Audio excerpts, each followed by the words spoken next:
Hey now, welcome to another edition of the Inside BS Show. I'm Dave Lorenzo, and today we're talking about financial plans, but not in the way you think. We're talking about abundance, and we're talking about changing the way you think about finances. And more importantly, if you're a professional out there, we're talking to you about the way you talk to other people about their finances.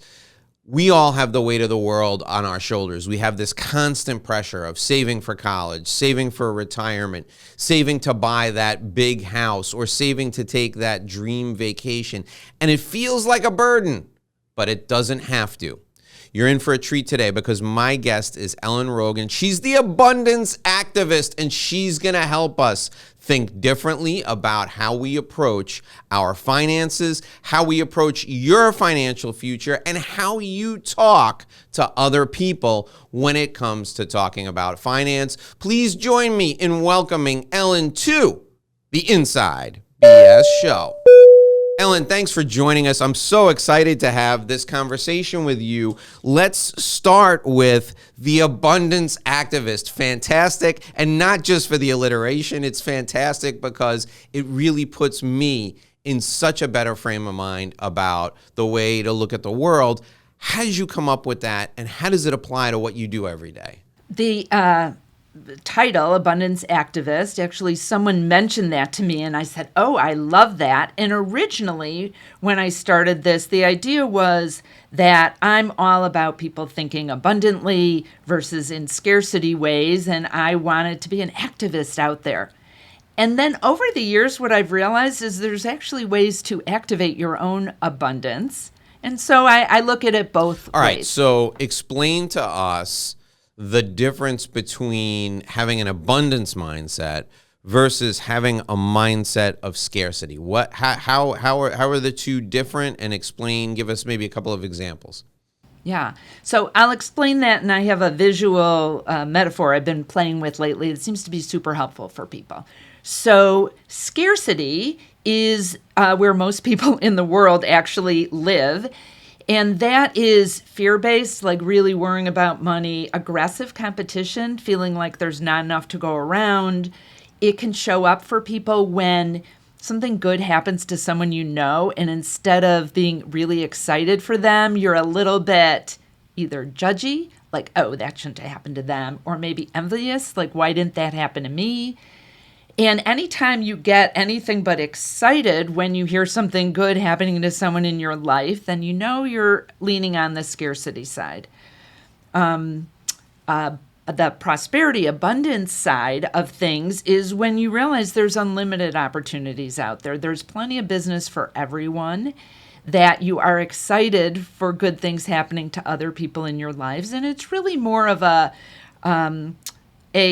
positive, optimistic look. And one of the visuals that I think has helped is to think about going against the current or with the current. So against the current, can you swim against a current? Yes, it's much harder. My husband, Steven, did an Ironman competition a few years ago, and he's a good swimmer, but he did great for his age group in the swim. And part of the reason was he was in the Ohio River. It was a Louisville Ironman, and he was going with the current, so it helped him. And when we think about scarcity thoughts, that's swimming against the current. There are plenty of people that do well financially that are going against the current. Maybe they're fear-based, but it's just so much harder. Like, why would you want to do that? And with the current is when things just flow more easily, whether it's in your personal life or your business life, that all of a sudden the pieces start falling into place. Yeah, I think your analogy is great, and I would stick with it, because with the current and against the current is certainly brings it home. It paints a very nice picture. So let's give a couple of examples. So you use the example of, hey, your friend gets promoted, or a competitor is trumpeting their success. You see it every day on LinkedIn. Right, I see my competitors every day on LinkedIn talking about the big client they landed, right? But the fact that they landed that big client, that doesn't take anything away from my ability to land a big client. In fact, I could land a big client the same day a competitor lands a big client. Why is it so hard for us as humans to make that shift? Like, why do we feel that nagging feeling like, oh man, that person just got this piece of business, I wish I had gotten that piece of business? Why do we feel that way? Yeah, well, part of it is noticing that, first of all, you're feeling that way. This is part of getting out of it, that mindfulness, like, oh. And I really think it's because it's giving us an indication that there's maybe something we haven't done that we wish we had, or something we did do that we wish we didn't. Years ago, when I was a financial advisor, I remember having all this edge on Susie Orman. Right? Lots of financial advisors, they don't talk about it as much anymore, but they really don't like her. And I actually did like personal growth work on my thing on Susie Orman.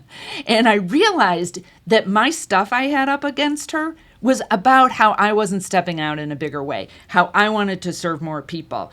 And she was just like a mirror for that. Like now I realize she serves a market that is really helpful to a lot of people, and her people are her people.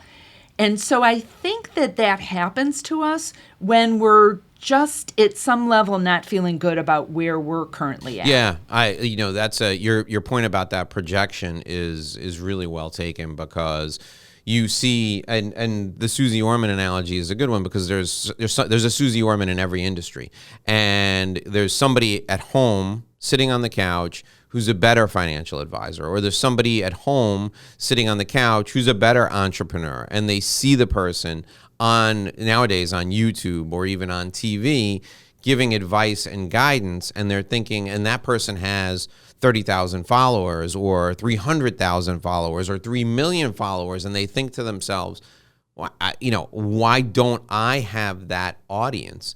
And the reality is, that them having those people in their audience, them getting that recognition, that in no way prohibits you from having an audience of followers. And I realized this the hard way. I'm an intensely competitive person, and in one way or another, I've been doing some sort of relationship-based business development for over 30 years. And I worked in an environment from time to time where people would pit one salesperson against the other. I realized when I went out on my own that people who would subscribe to my stuff, people who would come to my events, people who would work with me in a coaching setting, a lot of times they were also working with other people who I would consider competitive. They just liked getting feedback from multiple people. And there's nothing wrong with that. So in order for me to win, you don't have to lose. That is a huge revelation. I can win and you can win at the same time. I think, I'm really glad that you highlighted that, because I think that makes the point so well. I mean, you're an author. How would you feel if, you were the only book on being a better financial advisor that people bought, or you were the only book on personal finance? You had the only book on personal finance that people bought. Well, one of two things would happen. They got nothing to compare and contrast with you, right? So they really can't tell how good you are unless they compare your book to somebody else's book. And that was the other revelation that I had. In order for me to be good, there has to be somebody to compare me to. If I'm the only person out there, they really can't tell how good I am. I mean, that's the way I broke out of it. Now, you mentioned financial advisors, right?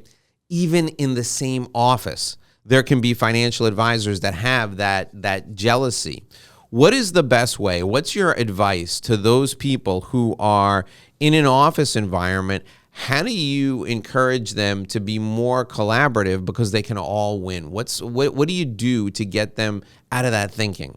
Part of it is knowing what you're really awesome at and who your perfect fit client is, right? So my book, Picture Your Prosperity, isn't for everyone. It's not for someone that wants really granular investment strategies. Like, I'm not that person. And in that office setting is to realize that there's lots of ways to collaborate with people, and maybe somebody has an expertise that you don't. And teamwork's really awesome. Just to go back to the book a little bit, I know I'm working on another book now, and when I wrote my first two books, I remember thinking, oh my God, other people are out there talking about this already, because I'm on all these mailing lists. And then I came to realize that, but they're not talking about it like I am.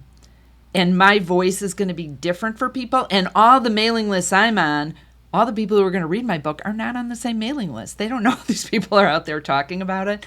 So with both your question, how do people collaborate better, and this idea of how do I set myself apart, is to realize what you're uniquely awesome at. I call it your superpower, because it is going to be different than anyone else's. And that is a way to, for me, I found that it made me more confident about the information I put out there. And it also helps me speak to who my people are in a more targeted, more authentic way. All right, let's talk about that. Let's talk about the creative or the more intuitive side of thinking about your financial situation, and contrast it for me with the hard numbers, practical, analytical side. Which resonates more with people, and how do you help people who are used to seeing X type of return, this type of investment will help you get to this place in this time, versus the more creative, intuitive part of what you're really focused on? How do you talk to people in a way that really gets this intuitive part to resonate with them? Well, we live in a material world, clearly, but we also live in an ethereal world. So the material world is how most of financial services forever has talked about money. That is the left brain side of things, the running the numbers, the budgeting, the ticking and tying, the asset allocation. Super important, right? We live in a material world. The other side about creativity and intuition and imagination often gets dissed in financial services. But if you really talk to some of the best investors out there, they'll say, like, it just, I went with my gut and I balanced it with this left brain side. If you think about someone who's great at all the numbers, and maybe they're even great at generating revenue, but they go home at night and kick their dog and fight with their partner, like, who wants that? That's against the current. And on the other side, if you've got the person who's sitting on their meditation pillow chanting Om, waiting for the universe to provide and not doing anything about it, that doesn't usually work either. And what I saw over all those years that I was working with individuals and speaking to large groups of people is the magic happens when you do both. And some people lean a little bit more to one side or the other, but part of it is the more creative, intuitive people just think they suck at money. And that's so not true. They just have a different skill set. That's great. I think that's a very good description. All right, I'm going to ask you this question. I want you to take a minute and think about it. What is it that most people miss when it comes to thinking about their money? What is it that they miss when it comes to thinking about their money? I want you to take just a quick minute and think about that, because I need to remind folks that we are brought to you by Sandrowski Corporate Advisors. For over 35 years, the folks at Sandrowski have been helping people reduce their tax exposure. They've been helping them also take more money home when they sell their business. And that's what I really want to talk to you about today. I was meeting with Harry Sandrowski, the principal of Sandrowski Corporate Advisors, last week, and he told me a story about a business that he was working with. So this business owner was preparing to sell his business, and he brought Sandrowski in 5 years prior to getting ready to sell his business. And his challenge was really, hey, listen, I want to reduce my current tax exposure. So Sandrowski did an evaluation of the business. They made some suggestions. They made some adjustments to the business, and the current tax exposure at the time, in real time, was reduced. But the real value that Sandrowski provided was in helping this business owner look at his business in a different way and restructure the way the business was organized. Now, why was this valuable? Well, the business owner sold 5+ years later, and when selling the business, he was able to take advantage of what's called the qualified small business exemption. And it's an exemption in the tax code that most of the big accounting firms don't really focus on. They don't focus on it for two reasons. Number one, many people don't understand it. And number two, it's just not something that they see every day, because it's for businesses that are $50 million in annual revenue or less. Well, what Harry and his team were able to do for this particular business owner, they were able to save him. You're never going to believe the amount over $10 million in tax exposure when this gentleman went to sell his business, specifically because the business was restructured 5 years prior, and they were able to file under the qualified small business stock exemption so that this gentleman could make sure that a certain amount of the capital gains was exempted. Now, if you're not an accountant and you don't want to hear about exemptions and capital gains, just know this. When you sell your business, you will pay less. Call Sandrowski, have them look at your business. If they can't help you, they can't help you. But if they can, you're talking about millions of dollars in tax exposure. You can reach out to Sandrowski today at 866-717-1607, 866-717-1607. Sandrowski Corporate Advisors is a CPA firm with a different perspective. We're also brought to you by My Revenue Roadmap Guide.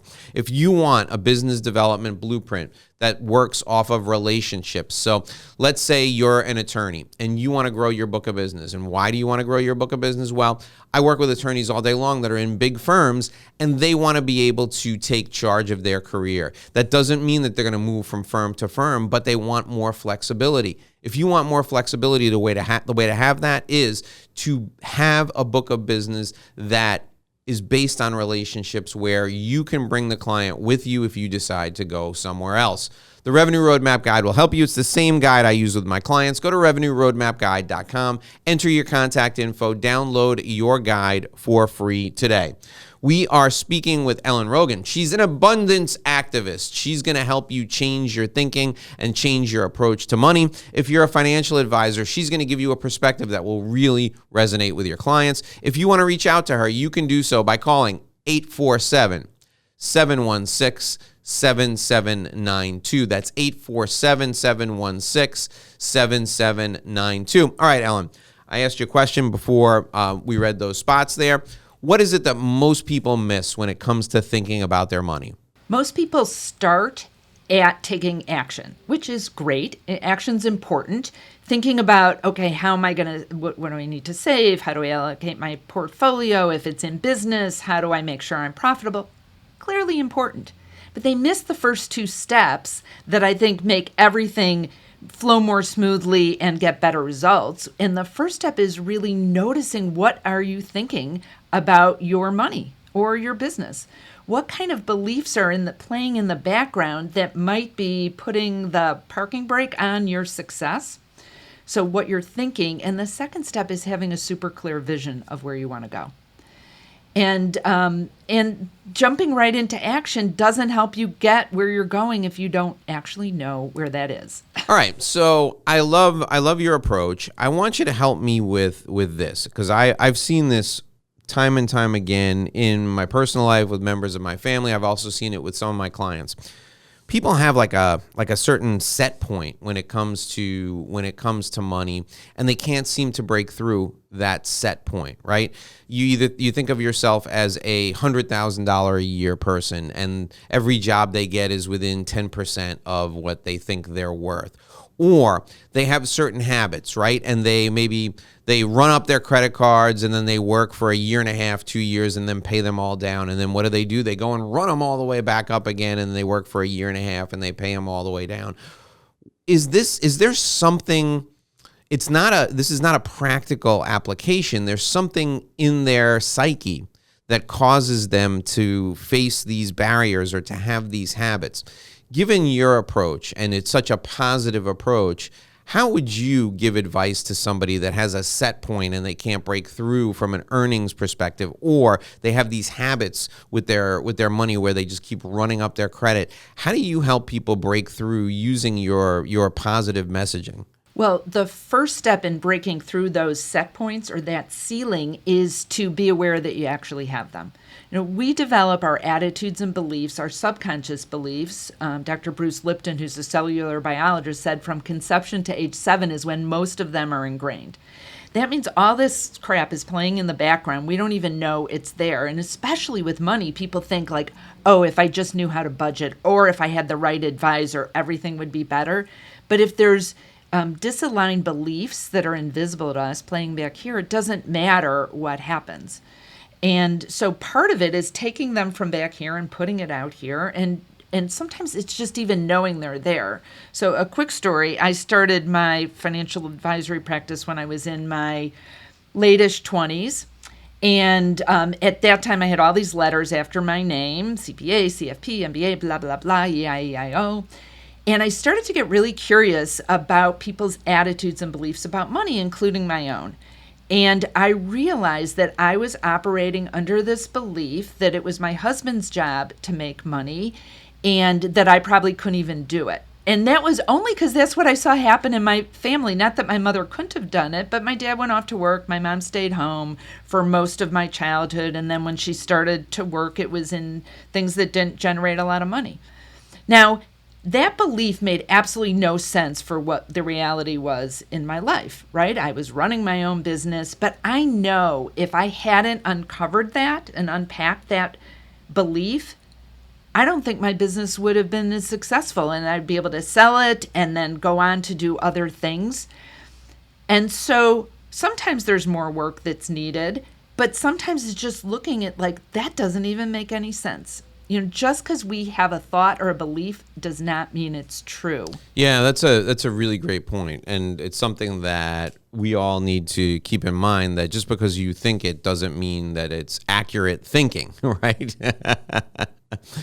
Now, let's talk for a minute about the financial plan that people should have. Okay, because everybody talks about, oh, you need to have a financial plan.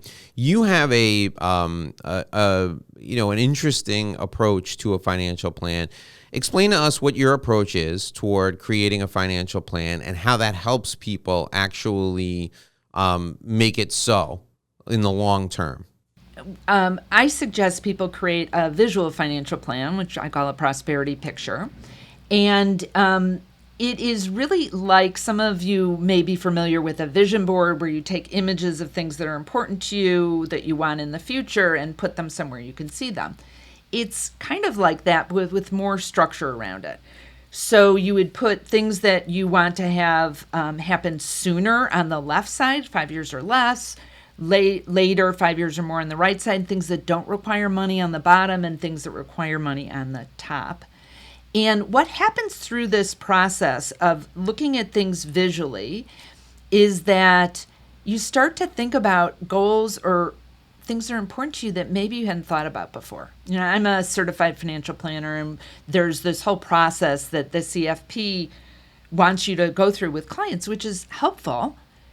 But I also realize it's kind of top down. Financial advisors can tend to set goals for their clients. Like, okay, when do you want to retire? Where do you want to send your kids to college? Like, those things are important maybe, but not like, well, what else is important to you? And this idea of a visual financial plan, I want to show you mine real quick because it's hanging right here so I could see it all the time. So this is my plan. And what it has done was help me highlight some of the things that are most important to me. And keep them in front of me. It's programming my reticular activating system, which is this filter we have in our minds, to notice things. Now, it's not that just putting it on the board makes it happen, but it helps me filter opportunities so I'm paying attention in different ways. Just to share a couple kind of success stories. So when we first came out with our book, our goal was to be on the New York Times bestseller list. So on my prosperity picture, I had the New York Times logo. And the cool thing about this is sometimes we don't know how things are going to show up for us. And it made me think about this when you were talking about contrast before. So the 2 days before the book came out, we were actually reviewed in the New York Times mutual fund section. Like, I didn't even know that was a possibility. And I honestly think it was a contrast thing because Tony Robbins' book came out the same time. And our book is very different than his personal finance book. And I think the guy who wrote it really wanted to contrast ours against his. And so, you know, I always like to say this or something better. We did get on the New York Times bestseller list, but the fact that it showed up that way. And then for many years, I've had this vision of, wouldn't it be cool to get hired to speak in Australia? Because I've always wanted to go there. I think I want to live there, but I've never visited. So I feel like that should happen first before I pick up and move. And I've had on my prosperity picture a picture of Australia, and I've added New Zealand because I'd like to travel there. And so excited to say that in August this year, I'm going with MDRT to speak at their global conference in Australia. Oh, that's wonderful. Yay! That's great. And I think the benefit of having this goal there is that it's always in front of me. I applied to speak. I talk to people from Australia all the time. So it's taking action on these things. Just to tie a bow around this idea of a financial plan is those goals on the top that require money are part of what you can plan for and how you need to plan for those. Yeah, that's terrific. That's really, really great. All right, so the last thing I want to touch on is this concept about worrying, right? We're all worried about money, or most people today are in some way worried about money. Even if you have money, you're worried that you're going to lose your money, or you're worried that you don't have enough money, right? Part of it is kind of thrust upon us by society, right? Every commercial you watch, just about every commercial you watch for financial advice is, oh, what if your money runs out, right? Or what are you going to do when it comes time to retire? You're going to die at your desk, right? So part of it is thrust upon us, but part of it is, again, kind of human nature, right? Scarcity versus abundance. So what do we need to do? Is there a way to replace the worry in our life with something that's more productive? If so, what is that? First, on worry about why it's so important to move through it, besides it feels crappy. Studies have shown, there's a book called Scarcity, and the researchers found that when people's backs are really up against the wall financially and they're really worried, your IQ actually drops. So you can't make good decisions. It's not just that it feels bad. You're not able to access those higher thinking parts of your brain. So, and it's kind of like driving through the fog. It's harder. It's more dangerous. A couple things that help in terms of lowering the worry are generosity, actually. It is counterintuitive, but when you are more generous, and you're loosening your grip on money, it actually lowers your stress level. There's something called subjective wealth, where if you donate to charity, these researchers found if you donate $500 to charity, it gives you the same buzz as getting a $10,000 raise. It's like you've decided, I must be wealthy, that I could do that. And that's great. So helping other people lowers our stress level. And focusing on gratitude. That might sound ushy-gushy, but there's so much research on gratitude that it raises our happiness levels, it lowers our stress levels, and actually people who are more grateful make more money. Yeah, it's funny how that works. There's an old expression that the hole that you give through is the hole that you receive through. I think the way you phrased it is a lot more articulate than that, but it's it does make a lot of sense, because when you give to other people, you feel, in a way, kind of less guilty about making more money. Like if anybody's ever written you a big check for your services, you think the first thing you think to yourself is, oh my God, I really hope I'm worth this. And that giving helps with your worthiness. Now listen, it's pretty easy to get over that if you really focus on it. So I don't want anybody to think, oh, I got to charge less because I'm not worth what I think I'm worth. But that giving helps in a lot of different ways. I think that's great advice. I really appreciate that. Okay, so Ellen, I want you to think about three things that we're going to take away from our time together. While you're doing that, I am going to remind people that we are brought to you by Sandrowski Corporate Advisors. So you heard me talk about the tax scenario earlier. I want to talk to you about something else that Sandrowski does.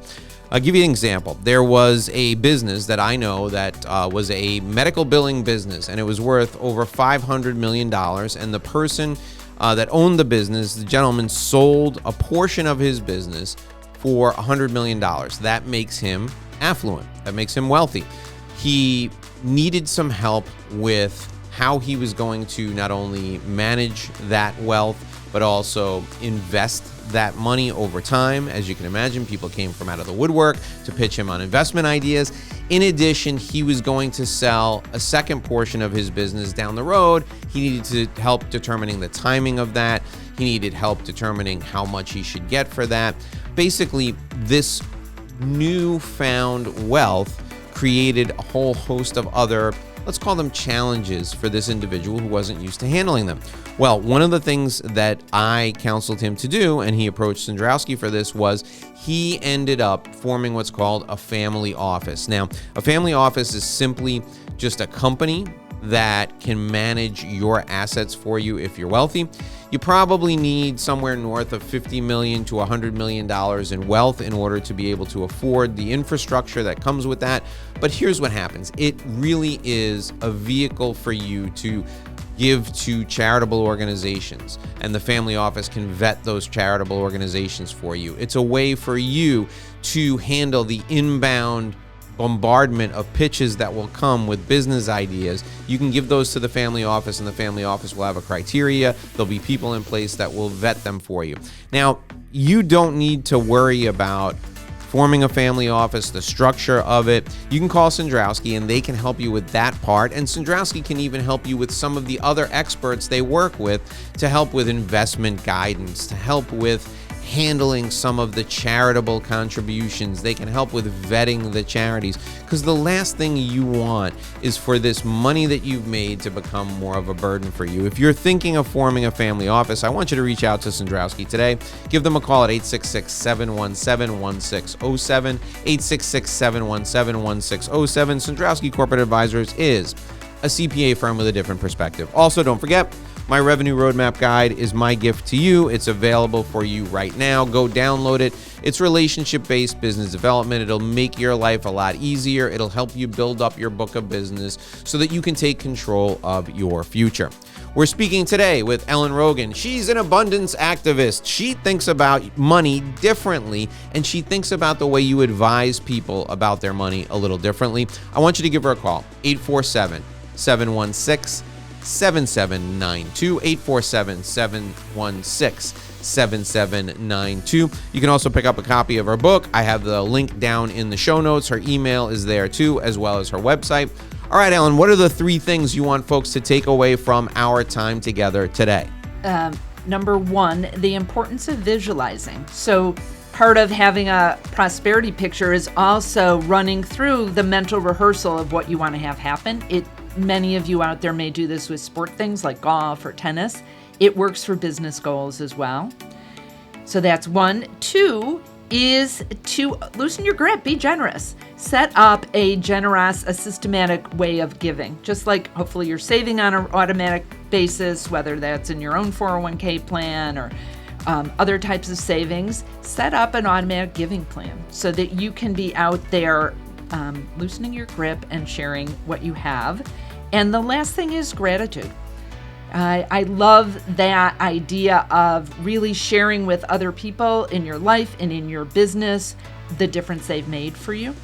And being grateful for money for being there in your life. Money thinks it's cool when you're grateful for it. Money thinks it's cool when you're grateful for it. That's a great quote for us to end on. Ellen Rogan, the Abundance Activist. You can reach out to her at 847-716-7792, 847-716-7792. If you call Ellen Rogan, your money will think you're cool just for doing that. So I encourage you to reach out and do that today. Ellen, thank you so much for coming on the show. It was great to have you. Thank you, Dave. My honor and pleasure. All righty, folks, that'll do it for this episode of the Inside BS Show. We're back here again tomorrow with another edition of our show. Until then, I'm Dave Lorenzo. Here's hoping you make a great living and live a great life.